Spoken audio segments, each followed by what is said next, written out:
Africa was isolated until Europeans showed up. That line, it's a myth.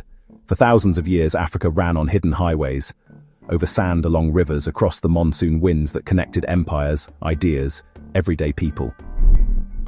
Today, I'm pulling up the map and tracing the trade routes that quietly shaped entire continents. Start in the Sahara, not a wall, an ocean of sand with camel caravans as ships. The trans-Saharan routes linked West Africa to North Africa and the Mediterranean. Gold from the forests south of the Sahel moved north, salt from the Sahara moved south. On that exchange rose Ghana and then Mali, states that mastered resource control and taxation. Timbuktu became a node where wealth met knowledge.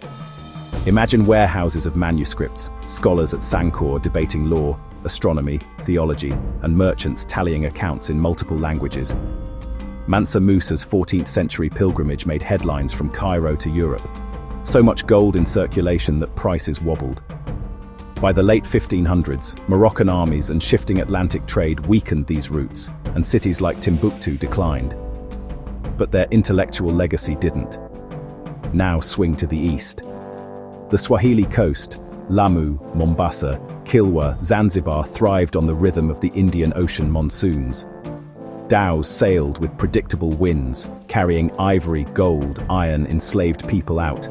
Spices, textiles, ceramics, ideas in.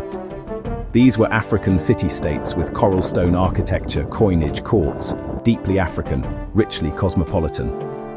Archaeologists keep finding proof of these global ties.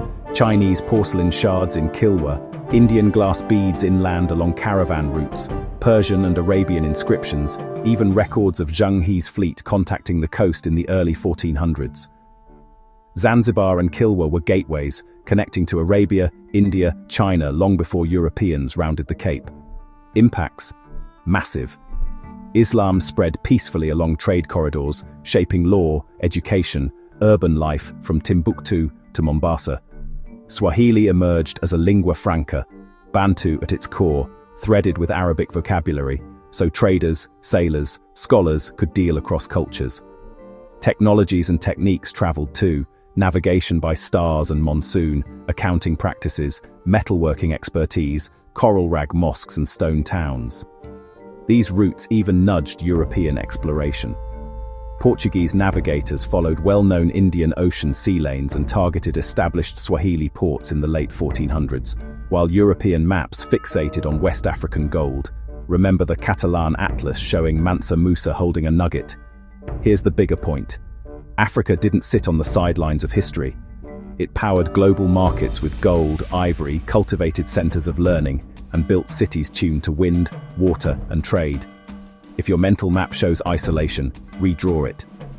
I'll link sources and further reading below, dig into them, challenge your textbooks, and keep exploring. Because the more we uncover these hidden highways, the more the world makes sense.